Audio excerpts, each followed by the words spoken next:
नमस्कार, भव्य भारत न्यूज में आप सभी दर्शकों का स्वागत है। दुनिया में जो सुरसा की तरह बीमारी जो फैल रही है उसका नाम है कैंसर। इससे आप लोग सभी वाकिफ हैं। कैंसर के प्रकार कितने हैं ये आप लोगों को पता है, लेकिन फिर भी मैं संक्षिप्त में आपको बता दे रहा हूं कि कैंसर कितने प्रकार का है। उस पर थोड़ा सा प्रकाश डालेंगे। फिर आपके साथ वयोवृद्ध वैद्य लक्ष्मण दास रतन जी भारद्वाज मौजूद रहेंगे। फिर उनसे हम जानेंगे कि आयुर्वेद में किस तरह से कैंसर का इलाज होता है और कितने % तक आप इलाज कर पा रहे हैं इसका। बस 1 मिनट के लिए आप इंतजार कीजिए, आपको बता देते हैं। कैंसर आप सभी जानते हैं कि breast cancer, lungs cancer, prostate, स्टर्म्स, कोलोन, ये कैंसर की एक प्रकृति है, क्लास है। फिर अगर हम देखें तो सार्कोमा, जो हड्डी, मांसपेशियों, रक्तवाहिनियों यानी कि खून में भी, ऊतक में भी, ये सब कैंसर इस तरह के होते हैं। फिर आपकी ल्यूकोमिया होती है, जो खून ही नहीं बनने देगा आपको, और बनेगा भी तो वो खत्म होता जाता है। फिर ब्रेन एंड स्पाइन कैंसर भी होता है।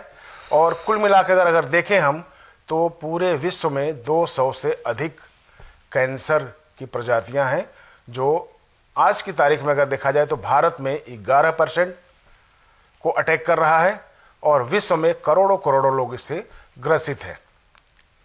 एलोपैथ में इसका कहीं इलाज नहीं है। देखा जाए तो इसको कीमोथेरेपी कर देते हैं, ऑपरेट करके निकाल देते हैं। जैसे कोई गिल्टी हो गई या फिर ट्यूमरस हो गया तो निकाल देते हैं।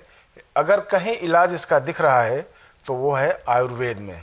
लेकिन आयुर्वेद की पद्धति पर जाते जाते लोग घबरा जाते हैं और उनको लगता है कि शायद ये कारगर तरीका नहीं है। लेकिन आपके सामने जो वैद्य जी अभी बैठे हैं, ये निश्चित तौर पर इसकी शर्तिया इलाज करने का दावा कर रहे हैं और ये कह रहे हैं कि अगर 90% से कम की अगर कैंसर वाले पेशेंट अगर हमारे पास आए तो निश्चित तौर पे हम इसको ठीक कर सकते हैं। कैंसर का अगर हम इजाद बता दें, कैंसर शब्द कब आया, तो आपको ये मिस्र में आज से 2600 वर्ष पहले यानी कि 400 ईसा पूर्व में हिप्पोक्रेट्स ने इसका नाम दिया था कर्किनोज यानी कि कार्ब। तो 400 जो ईसा पूर्व था, कार्ब्स नाम से कैंसर जाना जाता था, जो आगे चलकर इसका नाम कैंसर बना। और भारत में 1900 के बाद एंकोलॉजी डिपार्टमेंट का इजाद हुआ जो कैंसर का ट्रीटमेंट करता है। और आज हर जगह आपको कैंसर का ट्रीटमेंट करने का अस्पताल मिल जाएंगे जो इसके तहत इलाज किया जाता है। आयुर्वेद क्या कहता है इस पे जानते हैं वैद्य जी लक्ष्मण दास जी से। बहुत बहुत स्वागत है आपका बाबा जी। नमस्कार। कैंसर इतना बृहद रूप ले चुका है, सुरसा की तरह मुंह बा रहा है कि लाखों और करोड़ों रुपए खर्च होता है, बावजूद इसके वो ठीक नहीं हो पाता। अंत तो गत्वा इंसान को जाना ही पड़ता है दुनिया छोड़ के। आपका इस पे क्या कहना है, क्योंकि आपके पास जड़ी बूटियों का गहन अध्ययन है। देखिए, मेरे लिए कैंसर भी ऐसा है जैसे खेत में से गाजर मूली निकालना। अब मेरे पास ऐसे ऐसे कैंसर के मरीज आए हैं जिनका बायां फेफड़ा पूरा काट दिया, दायां आधा काट दिया, और 1 घंटे में 2 लीटर की पानी की बोतल उसके फेफड़ों से भरती थी, वो भी ठीक किया है। एक औरत ऐसी आई थी जिसका यूट्रस निकाल दिया, कीमो कर दिया, ठीक नहीं हुआ। जी जी। और जब मेरे पास आया 30 दिन उसने चलना फिरना शुरू कर दिया था, वो भी सारे स्वास्थ्य किए हैं। क्योंकि जड़ी बूटियों के अंदर जान है जो कि हर एक रोग को समाप्त करती है। कैंसर चाहे खून में है, चाहे हड्डी में है, चाहे शरीर के किसी भी अंग में है, जी जी, इसको साफ करने की दवाई पूरे संसार के अंदर किसी के पास नहीं है। मैं मानता हूं इस बात, परंतु मेरे पास है। तो आपके पास क्या ऐसे वीडियो भी हैं कि जो आप दिखा सकते हैं जिनको हाँ, आपने वो ठीक किया? दिखाता हूँ, आज वीडियो डालेंगे ये। हाँ, कैंसर वाला जरा आप दिखाइएगा उसको कि किस तरह से होता है। अब देखिए, गुर्दे का कैंसर, फेफड़े का कैंसर, ब्रेस्ट का कैंसर, यूट्रस का कैंसर, हड्डियों का कैंसर, मैंने सारे कैंसरों पे सफलता पाई है। और उन्होंने अपने मुंह से कहा कि अब हमें टेस्ट करा लिया, हमें कोई कैंसर का कारण नहीं है, हम बिल्कुल स्वस्थ हैं। मतलब और आपके आज यहाँ अपना अंतिम काम क्षण कर पे रहे आए थे, अंतिम क्षण पे आए थे वो लोग? हाँ, जो ये प्रीतमपुरा से आया था सुरेंद्र, राजीव गांधी वालों ने इसका बायां फेफड़ा पूरा काट दिया, दायां आधा था। राजीव गांधी कैंसर इंस्टीट्यूट, हाँ पीतमपुरा का। हाँ। जी जी। उसको जीवन दान मिला है। आज वो फैक्ट्री भी चला रहा है, गाड़ी भी चला रहा है। कोटा से आया था एक मेरे पास सरदार, उसके गुर्दे में कैंसर था। जी जी, किडनी में। हाँ, तो डॉक्टर ने जवाब दे दिया भाई इसका इलाज नहीं आप। सब जगह धक्के खा लिए। तो उसकी बहन यहाँ शालीमार बाग रहती थी, वो उसको लेके आई। मैंने कहा भाई देखो, परहेज करें तो मैं दवाई दे दूंगा, परहेज नहीं करें मैं दवाई नहीं दूंगा। उन्होंने कहा हम परहेज करेंगे। मैं ठीक है, मेरे इलाज में अन्न नहीं चलता, गाय का दूध चलेगा, बकरी का चलेगा, या सोयाबीन का, भैंस का दूध या डेयरी का दूध नहीं चलेगा। अरे दवाइयाँ। 1 साल के बाद वो ठीक होने के बाद आया अपना इंटरव्यू देने, सारा कुछ बताया इसने। अब एक औरत दिल्ली की थी जिसका हॉस्पिटल में इलाज चला, यूट्रस निकाल के फेंक दिया था, परंतु कैंसर खत्म नहीं हुआ था। अब वो चल फिर नहीं सकती थी, खाना उससे नहीं खाया जाता है। उसकी बहन ने कहा चलो वहाँ लेके चलते हैं। यहाँ मैंने देखा कि देखिए कैंसर तो अभी बहुत ज़्यादा है, और ना इसका पेट साफ हो रहा है, ना इसको बाथरूम आ रहा है। कहती हम इसी करके आए। तो यहाँ आने पे जब मैंने उसको दवाई दी, दवाई देने के तीसरे दिन वो चलना फिरना शुरू कर दिया। फिर जब मैंने दवाइयाँ बंद कर दी, उसके बाद हॉस्पिटल गई, उसको बुखार हो गया था। उन्हें सारे टेस्ट किए, कहते कैंसर तो आपको है नहीं, आपको तो कोई रोग है नहीं, बुखार तो आपके खान पान की वजह से हुआ होगा। अब इस टाइम बुखार भी नहीं है। कितने दिन लगे थे उसको ठीक करने में? महीने 1.5 महीने, फालतू टाइम नहीं लगता मेरे पास। जो परहेज करके दवाई खाता है उसको 1 महीना। मतलब आप हर चीज की ट्रीटमेंट में परहेज पर ज्यादा जोर देते हैं? परहेज में सारा काम ही परहेज का है।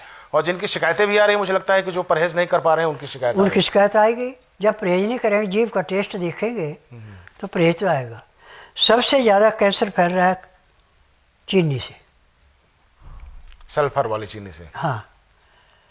दूसरे नंबर पे जो ये नमकीन आ रहा है लिफाफों में, कहने का मतलब कि जो फास्ट फूड है और जो सब में कैंसर है। जो पेय पदार्थ हैं, हाँ आधुनिक जो पेय पदार्थ बने हैं, उससे हो रहा है। हाँ।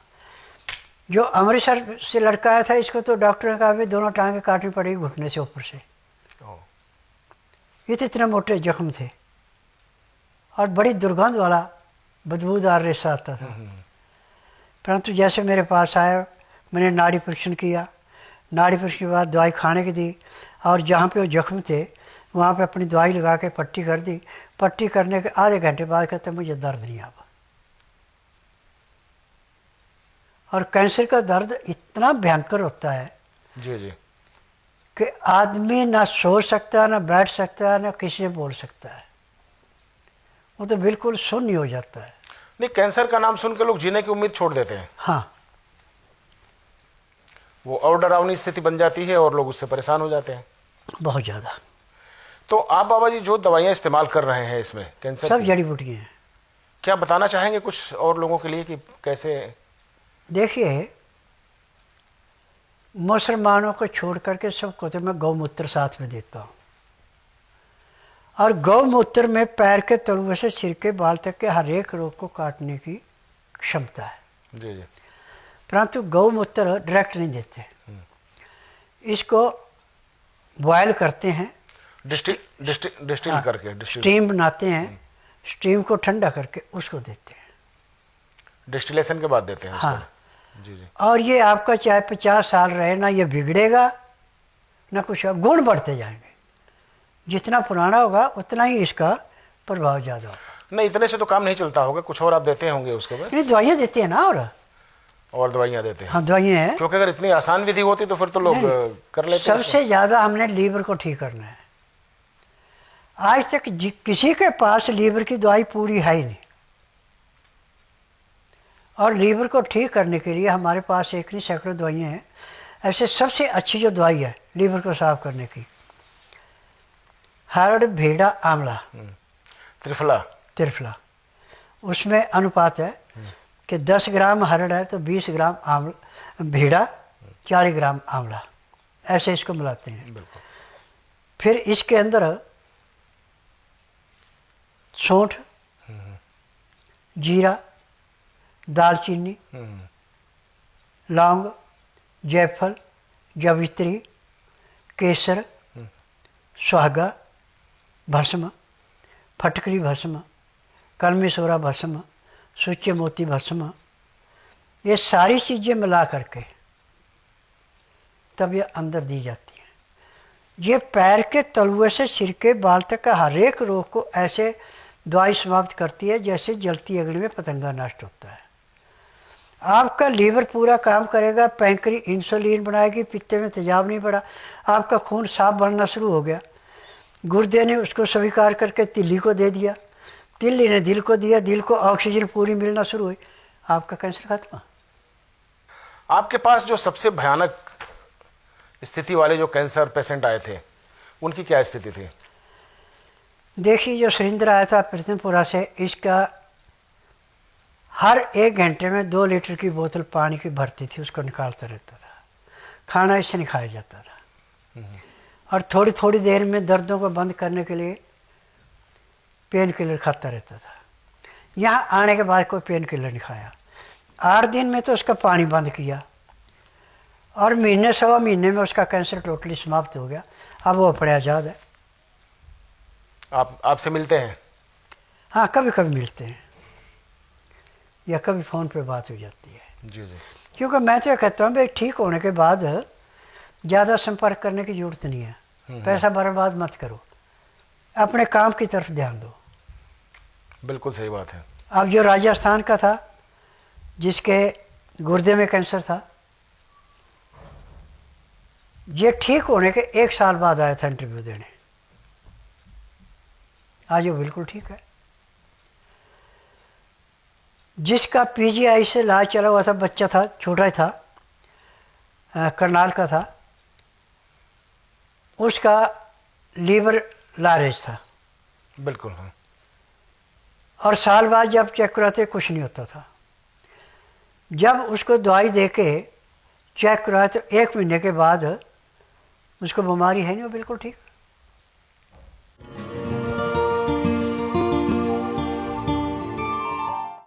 मेरा नाम सुरेंद्र सैनी, मैं आया हूँ पीतमपुरा से। मेरा इलाज चल रहा था राजीव गांधी कैंसर इंस्टीट्यूट से। उन्होंने मेरा ऑपरेशन किया लेफ्ट चेस्ट का। चेस्ट में आ गई दिक्कत, सांस लेने में दिक्कत आ रही थी मेरे को। सांस की नली में से चेस्ट में इन्फेक्शन हो गया। इन्फेक्शन की वजह से मेरे को चक्कर आने लगे, चक्कर आते आते गिर जाता था मैं। कैंसर डिक्लेयर हो गया था 1 महीने बाद, तुरंत ऑपरेशन करा लिया। ऑपरेशन ठीक नहीं हो पाया था। ऑपरेशन में जो सांस की नली उन्होंने जोड़ी थी दूसरे फेफड़े से, वो नली ठीक नहीं जुड़ी, वहाँ पे थोड़ी लीकेज रहेगी। अलग से उन्होंने ग्लू डाला था मेरे को यहाँ पे चेस्ट में, गले में ग्लू डाला था, लेकिन ग्लू वो बाहर आ गया 15 दिन के बाद ही। फिर मैंने इनका टीवी में प्रोग्राम देखा, बाबा जी का प्रोग्राम देख के मैं इनके पास आया। इनसे दवाई ली तो मेरे को उससे फ़र्क है, खांसी में फ़र्क है, चक्कर भी नहीं आते अब, और ठीक है अब।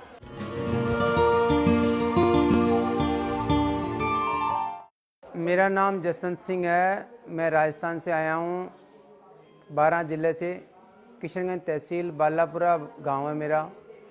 मैं पहले कोटा डॉक्टर को दिखाया था, तो वहाँ डॉक्टरों ने मेरे को कैंसर बताया था और लास्ट स्टेज, इसलिए फिर मेरे को मेरी बहन दिल्ली ले आई। यहाँ आके दिखाया तो यहाँ भी ये कहा कि भाई वहाँ चले जाओ जहाँ कैंसर का हॉस्पिटल है। उसके बाद दीदी ने देखा यहाँ के भाई बाबा जी हैं नागलोई में, तो यहाँ लेके आ गए मेरे को। तो यहाँ बाबा जी की दवाई से मेरे को 1 महीने में ही काफ़ी फ़र्क हो गया था। उसके बाद आज मैं बिल्कुल ठीक हूँ। मेरी किडनी भी ख़राब थी, लीवर भी ख़राब था, आज बिल्कुल ठीक है जांचों के बाद।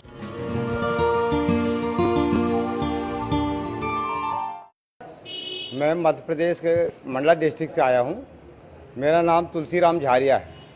ये आंतों में थोड़ा सा तकलीफ, पेट में, और अभी डॉक्टर से चेकअप कराया मैं, तो संभावित वो कैंसर का बताए। तो मैं सीधे महाराज जी के दरबार में चला आया और पूर्ण विश्वास के साथ यहाँ आया हूँ। जैसे दलिया वगैरह पीता था मैं, तो दलिया भी अटक जाता था या पलटी हो जाती थी। कल बढ़िया मैं होटल का एक प्लेट दाल 2 रोटी ये खाए, आज भी भोजन किया हूँ। पानी भी आराम से पीते बन जाता है। इससे पहले तो बहुत तकलीफ थी मेरे को, करीब 1-1.5 महीने से काफ़ी तकलीफ बढ़ गई थी और कल की अपेक्षा मुझे काफ़ी आराम भी है। लगभग मेरा अनुमान है 25% के लगभग तो मुझे राहत महसूस कर रहा हूँ मैं।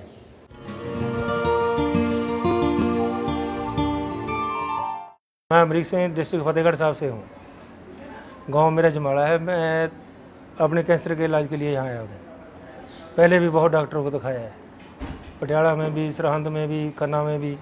हर एक ऑपरेशन को बोलता था ये ऑपरेशन कराओ ठीक हो जाऊगा। फिर टीवी में देखा गुरुजी का स्वस्थ विचार में, उसके बाद यहाँ आया। अब मेरे को 50% फ़र्क है।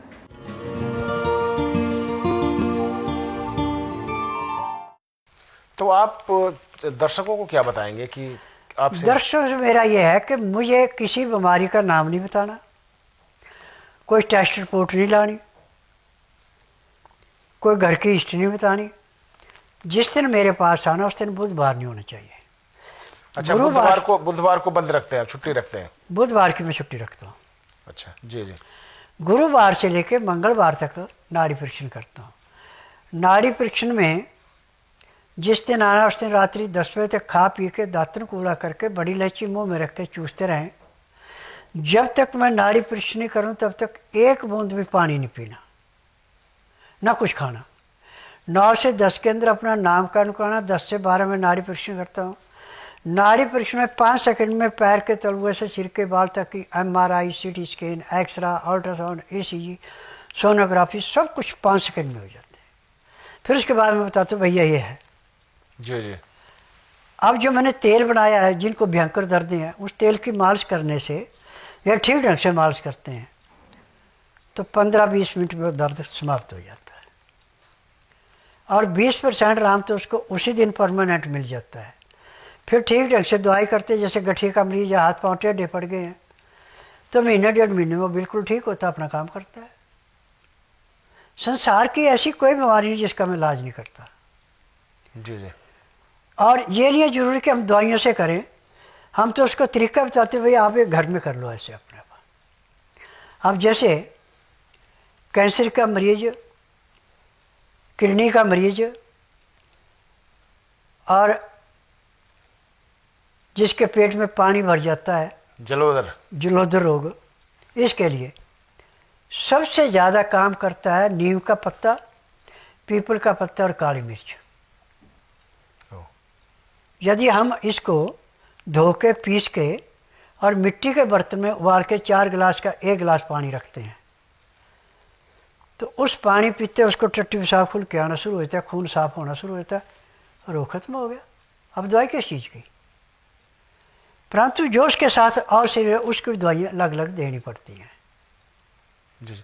बाबा जी, इस वीडियो में चाहूँगा कि आप लोग जब फ़ोन करते हैं तो बार बार ये पूछते हैं कि हमें कहाँ आना है, कैसे आना है, क्योंकि आपके यहाँ के लोग नंबर नहीं उठाते फ़ोन, सबसे दिक्कतें हो जाती है। तो आप एक बार दर्शकों को बता दीजिए कि आपका एड्रेस क्या है, कहाँ आपसे संपर्क करें और कब यहाँ पे आए। हाँ, पूरा एड्रेस लिखिए आप।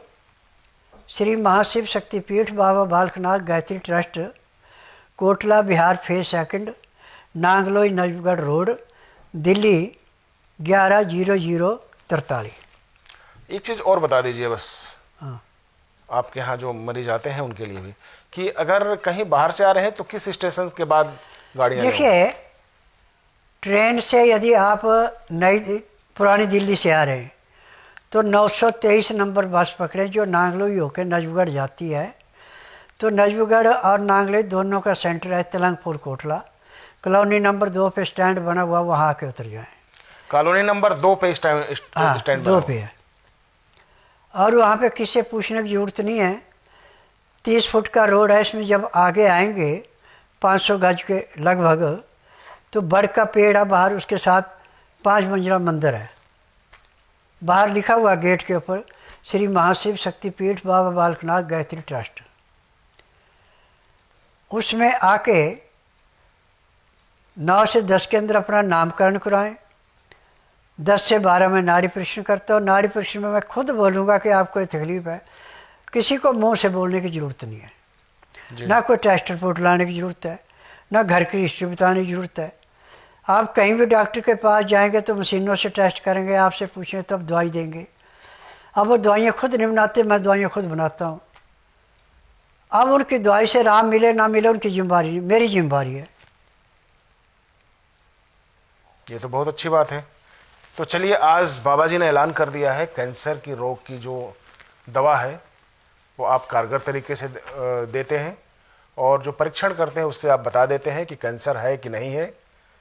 जो और कहीं आपने टेस्ट कराया होगा तो शायद कैंसर निकल गया होगा, लेकिन अगर यहाँ पे आएंगे तो बाबा जी सटीक बता देंगे कि आपको कैंसर है या नहीं है और कौन सी दवा आपको खानी है। तो आज बस इतना ही, अगले एपिसोड में फिर मिलेंगे। तब तक के लिए नमस्कार। बाबा जी आपको बहुत बहुत धन्यवाद।